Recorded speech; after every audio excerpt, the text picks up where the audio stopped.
ও আমার কলিজার যুবক,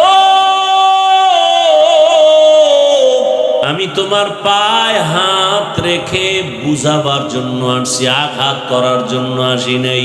আল্লাহ বলেন অধিকাংশ মানুষ জাহান্নামে যাবে। কেন বলে? তাদের কি গবেষণা করার মতো, ভাবার মতো আমি কলব দান করেছি। তারা গবেষণা করে না, ভাবে না। যাদের ভাবার চিন্তা আছে তারা ভাবতে থাকবে, আরে আমারে কে বানাইলেন? আজকে আমি বড় গলায় কথা বলি, মাস্তানি করি, বাহাদুরি দেখাই, টাকার গরম দেখাই। আরে তুমি কয় টাকার মালিক? তুমি তো নমরুদের থেকে বড় মাস্তান হতে পারো না, ফেরাউনের থেকে বড় মাস্তান হতে পারো নাই, সাদ্দাদের থেকে বড় মাস্তান হতে পারো নাই, গাদ্দাফির থেকে বড় মাস্তান হতে পারো নাই, আবু জাহালের থেকে বড় মাস্তান হতে পারো নাই, তুমি আবু লাহাবের থেকে বড় মাস্তান হতে পারো নাই। তুমি যতই টাকার গরম দেখাও, কারুনের থেকে বড় টাকাওয়ালা হতে পারো নাই, আমেরিকার ডব্লিউ বুশের থেকে বড় বাহাদুর হতে পারো নাই। সবগুলো আল্লাহ ধরে ধরে সাইজ করেছেন।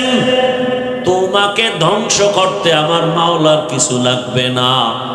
ঘুমের মধ্যে আমার মাওলায় যদি ধরে, সকালে উঠে দেখবি যেই জবানে গালি দিছ ওই জবান বন্ধ হয়ে গেছে। আল্লাহ পারে। আমার মাওলারে ভয় কর। আমার এই বাংলাদেশে যত ঝামেলা দেখো, একমাত্র কারণ আমার দেশের ওলামায়ে কেরামের সাথে বেয়াদবি করার ফলাফল। ও যুবক, জীবনে কিছু করো বা না করো, সাবধান। মানুষের জীবনের সব থেকে বড় দামি গুণের নাম হলো আদব। যত বড় এলেমওয়ালা হই না কেন, ডিগ্রিদারি হই না কেন, টাকাওয়ালা হই না কেন, আদব যদি না থাকে দুনিয়াতেও সম্মান নাই, আখিরাতেও সম্মান নাই। ও আল্লাহর বান্দারা, বড় দুঃখ, আল্লাহ পাক রব্বুল আলামিন গবেষণা করার মতো মেধা দান করেছেন, মানুষকে আর কাউকে দেন নাই। মানুষ গবেষণা করবে। এই যে একটা প্যান্ডেল বানাইলো, কতগুলো খুঁটি লাগাইলো, অথচ এর থেকে কত কোটি গুণ বড় ওই আসমান, একটা না 7টা। উপর থেকে কোনো রশির টানাও নাই, নিচের থেকে একটা খুঁটিও নাই। বিগাইরি আমাদিন তারাউনাহা। আমার মাওলা যে কেমন দয়ার মালিক, ওই মাওলারে চিনলেন রে বাবা। আজকে টাকার মালিক, তোমার কি মনে নাই তুমি তোমার শিশু বাচ্চার মতো অবুঝ ছিলা? মনে আছে কি ভাই? মনে আছে? আমরা কিন্তু এক সময় অস্তিত্বহীন ছিলাম, দাঁড়াইতেও পারি না, হাঁটতেও পারি না, মাকে বলতেও পারি না আম্মু আমার ক্ষুধা লাগছে, খানা দাও। ওই সময় কিন্তু তোমার আমার পুঁজি ছিল শুধু কান্না, কান্না, কান্না। কান্নার কারণে মা বুঝতেন বাচ্চা কাঁদে কেন, বোধহয় ক্ষুধা লাগছে। আর কেউ বুঝে না। কে বুঝতেন? আমার কান্না দেখে মা বুঝতেন এখন আমার গরম লাগে, পাখার দরকার। আমার কান্না দেখে আমার মা বুঝতেন, আমার বাবাও বুঝে নাই। বাবাকে বাচ্চা কাঁদে কেন, ক্ষুধা লাগছে খানা দাও। মা কয় 5 মিনিট আগে দিছি তো, কাঁদে কেন? আম্মা জান বলে বাচ্চারা ঘুমের আগে কাঁদে, এখন ওর কান্না হলো ঘুমের কান্না। সেখান থেকে আমার আল্লাহ হাঁটার শক্তি দিলেন, কথা বলার শক্তি দিলেন। আজকে বাড়ির মালিক, গাড়ির মালিক। আজ আমার সন্তান, আমার স্ত্রী, আমার ক্ষমতা কে দিছে? ও বাবা, এগুলি পাইয়া ভুইলা যাইও না।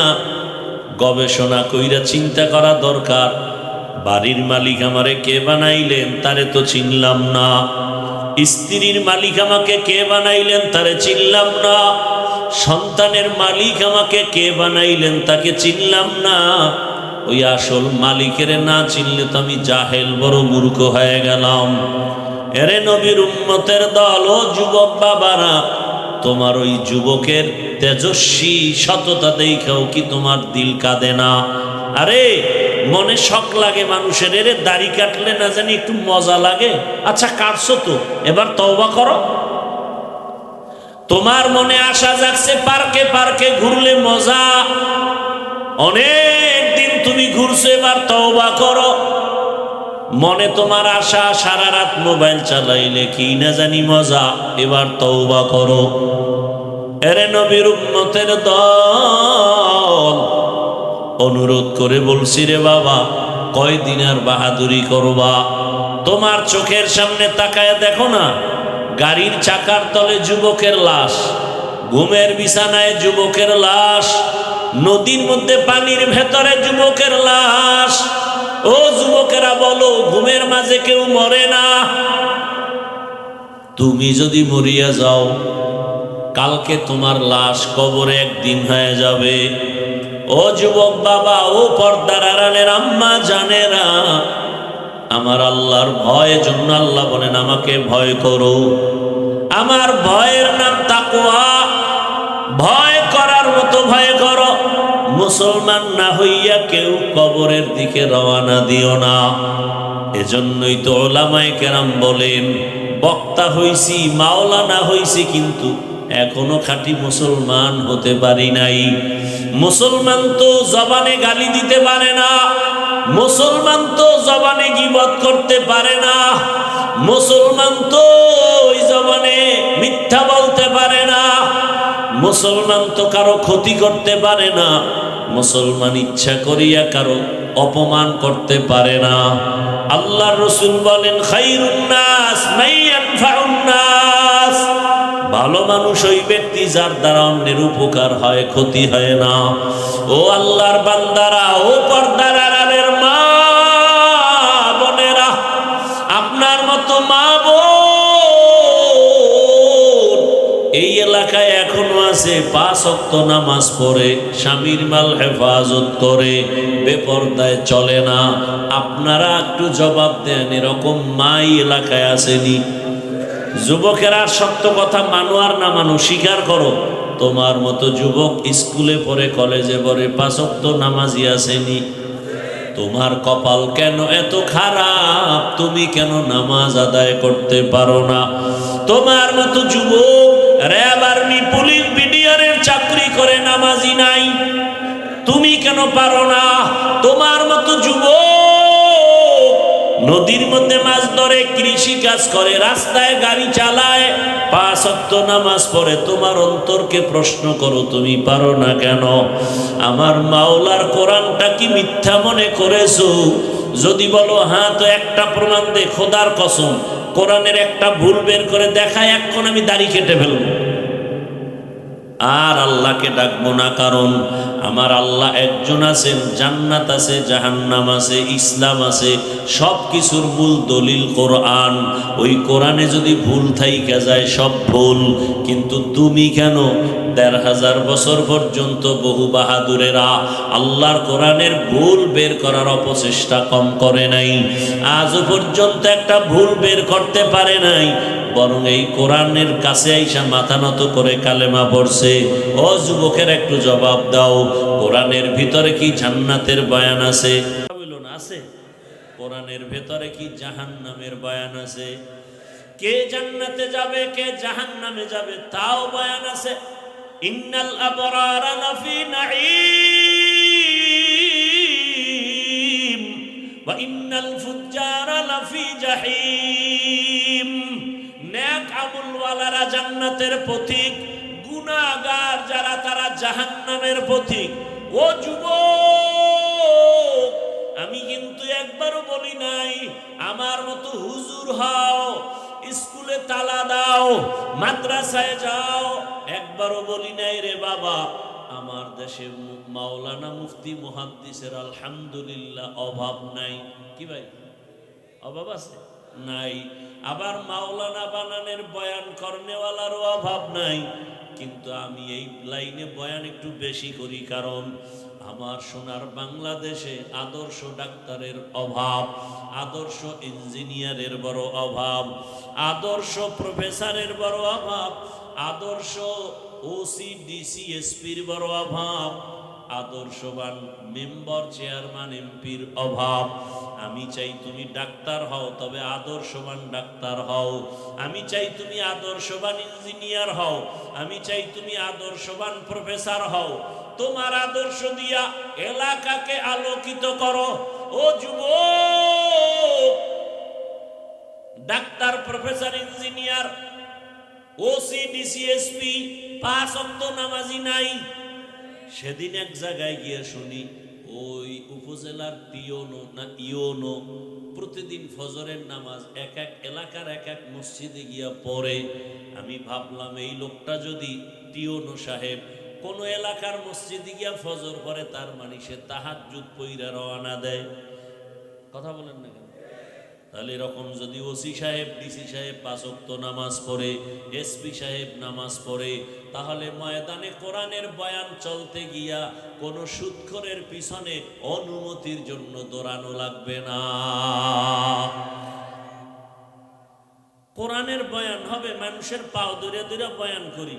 এই যে এতক্ষণ বয়ান করি, কই হিন্দুর বিরুদ্ধে বলি না, খ্রিস্টানের বিরুদ্ধে বলি নাই, ইহুদির বিরুদ্ধে বলি নাই, বৌদ্ধ ধর্মের বিরুদ্ধে বলি নাই, বলছি? এমন কি আওয়ামী লীগ বিএমপি করে নাম লইয়া তাও কিছু বলি নাই। তাহলে এত সুন্দর মানুষকে আদর্শওয়ালা বানানোর বয়ান করি। যেই চেষ্টাটা সরকার করে টাকা দিয়া, র্যাব আর্মি লাগাই দিছে, এই নেশাখোর ফিরাও, নেশা বন্ধ করো, মদ বন্ধ করো, সন্ত্রাসী বন্ধ করো, লাঠির বাড়িতে বন্ধ হবে না।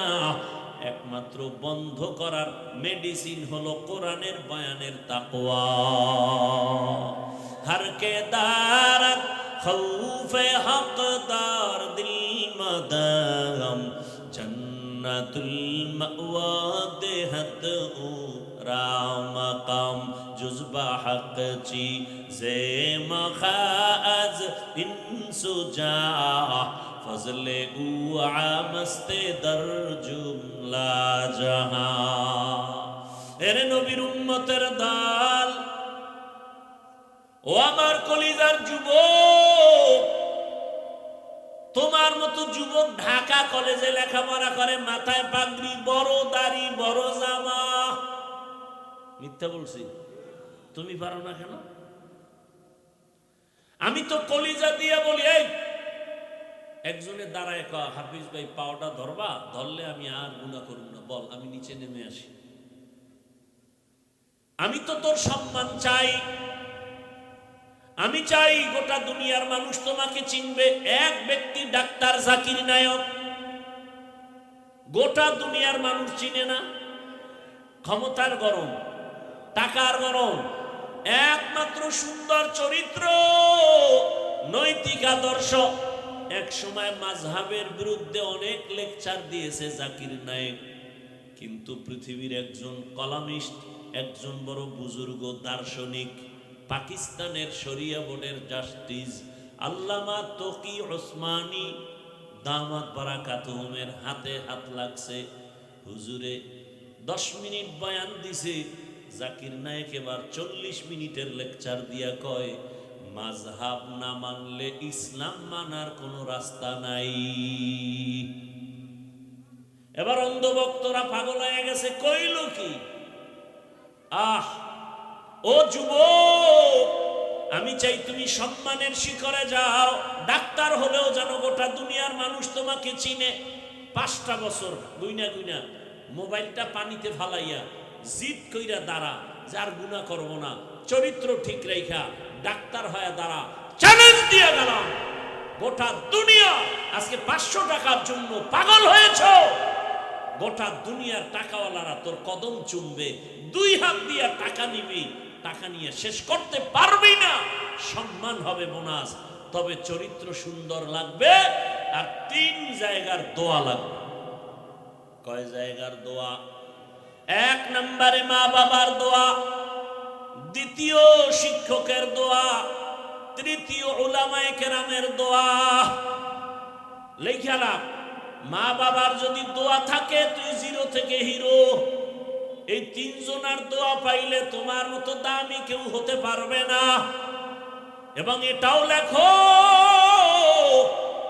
যদি এই 3 জায়গায় বেয়াদবি করো আর বরদোয়া দেয়, খোদার কসম মরার আগে পঙ্গু হইয়া বিছানায় কাঁদবি।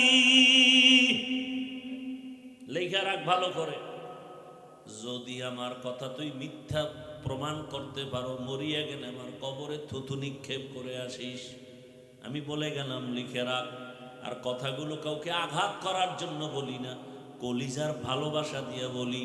পারি না যে তোর পাও ধরতে পারি, মন চায় যদি রসুলের আদর্শ মানো, আমি পাও ধরলে আমি সার্থক। অনুরোধ করে বলছি, যুবক বাবা এখনো সময় আছে। মা বাবার দোয়া, শিক্ষকের দোয়া, উলামায়ে কেরামের দোয়া নিয়ে ডাক্তার হও, ওসি হও, ইঞ্জিনিয়ার হও, জীবন ধন্য হবে। কয়দিন আর বাহাদুরি করবারে বাবা, মনের খালি একটা কথা বুঝাও যে আমার মতো যুবক যদি স্কুলে পড়ে, নামাজ পড়ে, আমি পারি না কেন? আর কোনো ওয়াজের দরকার নেই, খালি এই কথাটা বুঝাও। তোমার মতো যুবক যদি জেনারেল লাইনে থাকিয়া কাজ করে, ব্যবসা করে, নামাজ পড়ে, তুমি পারো না কেন? ও পর্দার আড়ালের আম্মা জানেরা, বাবা জানেরা, মনটা কি চায় না একটা সন্তানকে আদর্শ সন্তান বানাবেন? সন্তানের ভবিষ্যৎ নিয়ে ভাবেন না? ও আম্মা জান, আপনার মতো কত মা নামাজি পর্দাওয়ালা আছে, কিন্তু ভিন্ন মা বোনেরা আপনারা যারা মার্কেটে মার্কেটে ঘুরেন, আপনার কি ভবিষ্যৎ সন্তানের নিয়ে ভাবেন না?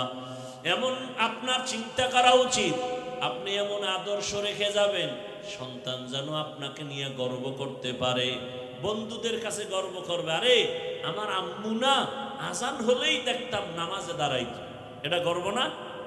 একটা সন্তান গর্ব করবে, আমার আম্মু কত ভালো, কোনদিন বাবার সাথে তর্ক করে নাই, আমার আম্মু এত ভালো, কোনদিন মোবাইলে বেগানার চেহারা দেখে নাই, আমার আম্মুর আদর্শ এত ভালো, আমাকে নামাজের দাওয়াত দিত, রোজার দাওয়াত দিত। আমাকে আমার আম্মু জান বারবার বলতো, মিথ্যা বলবি না, গালি দিবি না, গীবত করবি না, আলেম ওলামার দোয়া নিয়ে চলবি। আমার আম্মু কোনোদিন মোবাইলে সময় নষ্ট করে নাই, আমার আম্মু মোবাইলের নাটক দেখে নাই। ও আম্মা জান, আপনার সন্তানের জন্য কত বড় গর্বের বিষয়। ও আব্বা জানেরা, আপনারও চিন্তা করা উচিত, সন্তান যেন আপনার আদর্শ পেয়ে গর্ব করে, গোপনে গোপনে দোয়া করে। আমার আব্বুকে দেখলাম কোনোদিন আমার আম্মুরে গালি দেয় নাই, আমার আম্মুর সাথে খারাপ আচরণ করে নাই। আমার আব্বুকে দেখেছি আমার আম্মুর কাজের সহযোগিতা করেছে, আমার আব্বু কখনো বেগানার চেহারা দেখে নাই, আমার আব্বু মোবাইলে সময় নষ্ট করে নাই। আপনি দোয়া পাবেন, সন্তানও ভালো হবে। আর যদি আপনার আদর্শ তো খারাপ হয়, সন্তান তো পরবর্তীতে বলবে আর চোখের পানি ফেলবে আর বলবে, আরে আমার মা বাবাই তো ভালো ছিল না, আমি কেমনে ভালো হব? আমার মাকে দেখতাম বাবার সাথে খারাপ ব্যবহার করে, আমার মা সারাদিন মার্কেটে দেখতাম ঘুরে, আমার আম্মুকে দেখতাম মোবাইলে গান বাজনা দেখে, আমার বাবার চরিত্র বেশি ভালো ছিল না, বেগানার চেহারা দেখতো, নাটক দেখতো, মোবাইল নিয়ে পড়ে থাকতো। আমার বাবা নামাজ নাই, রোজা নাই, তেলাওয়াত নাই, আমার বাবার চরিত্র বড় খারাপ ছিল। এই সন্তান ধিক্কার জানাবে। আব্বা আম্মা জানেরা, এখন সময় আছে, তওবা করেন, জীবনে আর গুনাহ করবেন না, আদর্শ সন্তানের বাবা মা হয়ে কবরে যাবেন। ও যুবক, তুমি আজকে এখানে জিন্দা বসে আছো, গ্যারান্টি আছে কালকে সুস্থ থাকবা? রাতে তুমি বাসায় যাইয়া যখন ঘুমে পড়বা, মা যখন ডাকতে আসবে, ওঠো, যদি এমন হয় যে আজরাইল এসে তোমার রুহুটা নিয়ে যায়, মা তোমার শরীর টাচ করে দেখবে শক্ত বরফ হয়ে গেছে, মা চিল্লায় বলবে, সন্তানের বাবা দেখো, আমার কলিজার সন্তান আর দুনিয়ায় জিন্দা নাই। বাবাও কান্নায় ঢলে পড়বে, ইমাম সাহেবকে টেলিফোন করে বলবে, ইমাম সাহেব আমার সন্তান দুনিয়ায় নাই, জানাজা না পড়ায় কোথাও যাবেন না। আবার একদলকে কান্না করে বলবে, ও আমার আপনজনেরা তাড়াতাড়ি যা বাজারে কাফনের কাপড় নিয়ে আসো। কাউকে বলবে মসজিদের খাট নিয়ে আসো, কাউকে বলবে বাড়ির পেছনে বাঁশবাগানে কবর খনন কর, কাউকে বলবে আবার বাড়ির পেছনে গরম পানি কর, মশারি টানা। এরে যুবক, তুমি জানোনি তোমার আমার গায়ের গেঞ্জিটা বেলেট দিয়া কেটে কেটে রেখে দিবে, সাদা কাপনের প্যাকেট বানাইয়া। ওরে বাবা, গোসল শেষে যখন সাদা কাপড়ের প্যাকেট করবে, খাটিয়ার মধ্যে লাশটা উঠাইয়া জানাজার ময়দানে যখন নিবে, জানালা দিয়া তোমার মা বলবে আমার বাবারে কই নাও, বলবে জানাজা দিয়া কবরে রাখার জন্য যাই। মা বলবে আমার বাবারে আর জীবনে দুজি দেখবো না, বিদায় বেলা কাফনের মুখটা খুলে একটু আমার চেহারাটা বাবার দেখায় যাও। যেই বাবা আমারে আম্মু বলে ডাক দিলে কলিজা ঠান্ডা হয়ে যাইতো, আর বুঝি আমারে আম্মু বলে ডাকবে না। ও যুবক, তোমারে কবরে যখন রাখিয়া সবাই চলে যাবে, কেউ নাই, ঘরে গিয়া সবাই গল্প করবে, কেউ কান্না করবে। ওই কবরে যদি দাড়ি ছাড়া চলিয়া যাও, আল্লাহ না করুন যদি বেনামাজি অবস্থায় আজরাইলের হাতে ধরা পড়ে কবরে যাও, আমার আল্লাহর রাসূল বলেন আমার আল্লাহ রাগ হয়ে যাবেন। আল্লাহ পাক বলবে কবরের ফেরেশতারাই নাফরমান বেনামাজিকে ধর, কবরে জাহান্নামের আগুন জ্বালায়া দাও। আর আল্লাহ বলবেন কবরের মাটি এই গুনাহগার বেনামাজিকে দুই দিক থেকে জোরে জোরে চাপ দাও। এত জোরে চাপ দিবে পাজরের হাড়গুলো চুরমার হয়ে যাবে। ও যুবক বাবারা, মিথ্যা মনে করিও না, গুনাহ নিয়ে কবরে গেলে আর কোনো উপায় হবে না। যদি তাই না হয় তো নবীজিও কবরের আযাবের ভয়ে কাঁদলেন কেন? ওসমান রাদিয়াল্লাহু আনহু জান্নাতের সুসংবাদ পাইয়া কবরের ভয়ে কাঁদলেন কেন? ওমরে ফারুক রাদিয়াল্লাহু তাআলা আনহু কবরের ভয়ে কাঁদলেন কেন? আবু বকর সিদ্দিক রাদিয়াল্লাহু তাআলা আনহু কবর হাসরের আযাবের ভয়ে কাঁদলেন কেন? ও আল্লাহর বান্দারা, ওই কবরের আযাব সত্য, গুনাহ নিয়ে গেলে উপায় নাই, এখনো সময় আছে, তওবা করে নাও। একটা বেতের বাড়ি সইতে পারো না, মশার কামড় সইতে পারো না, কবরের মাটির চাপ, জাহান্নামের আগুনের গরম আর সাপের কামড় কেমনে সহ্য করবা? তওবা করো আর আমার আল্লাহকে মনে মনে গোপনে ডাক দাও, হে আল্লাহ আর গুনাহ করব না, দাড়ি কাটবো না, বেপরদায় চলবো না, মা বাবার সাথে বেয়াদবি করব না, ওলামায়ে কেরামের দোয়া নিয়া, পরামর্শ নিয়া, শিক্ষকের দোয়া নিয়া, নবীজির সুন্নাত অনুযায়ী জীবন চালাবো। তওবা করার যদি নিয়ত হয়, মুনাফিকি যদি না থাকে, খাঁটি তওবার নিয়ত যাদের আছে, অন্তর যদি ঠিক থাকে, মরিয়া গেল আর গুনাহ করবা না। তওবার নিয়ত যদি থাকে, মা বোনেরা, বৃদ্ধ বাবাজিরা সহ দুটো হাত আমার আল্লাহকে দেখাইয়া দাও। আয় আল্লাহ, আমাদের হাতগুলো কবুল করে নেন, তওবা কবুল করে নেন, তওবার উপরে মজবুত হইয়া চলার তৌফিক দান করেন, আমিন। আলহামদুলিল্লাহি রাব্বিল আলামিন, والصلاة والسلام على سيد الأنبياء والمرسلين وعلى آله وأصحابه أجمعين يا أرحم الراحمين يا أرحم الراحمين يا أرحم الراحمين رب ارحمهما كما ربياني صغيرا اللهم إنك عفو كريم تحب العفو فاعف عنا اللهم إنا نسألك رضاك والجنة ونعوذ بك من سخطك والنار اللهم إنا نعوذ بك من البرص والجنون والجذام وسيء الأسقام اللهم ارحمني بترك المعاصي আয় আল্লাহ কুদরতের নজর দিয়া তাকায় দেখেন আয় আল্লাহ কত উলামায়ে কেরাম কত মুরব্বী হাজী সাহেব কত ব্যবসায়ী চাকরিজীবী পর্দার আড়ালের কত মা বোনেরা হাত তুলছেন কত যুবক আমার ছাত্র বাবারা হাত তুলছেন আমরা সবাই গুনাহগার, তওবার নিয়তে হাত তুলেছি, আর গুনাহ করব না রে মাওলা। মেহেরবানি করে আমাদের গুনাহ মাফ করে দেন, তওবা কবুল করে নেন, গুনাহমুক্ত জীবন দান করেন, নবীজির সুন্নাতওয়ালা জীবন দান করেন, নবীজির রওজা মুবারক বাইতুল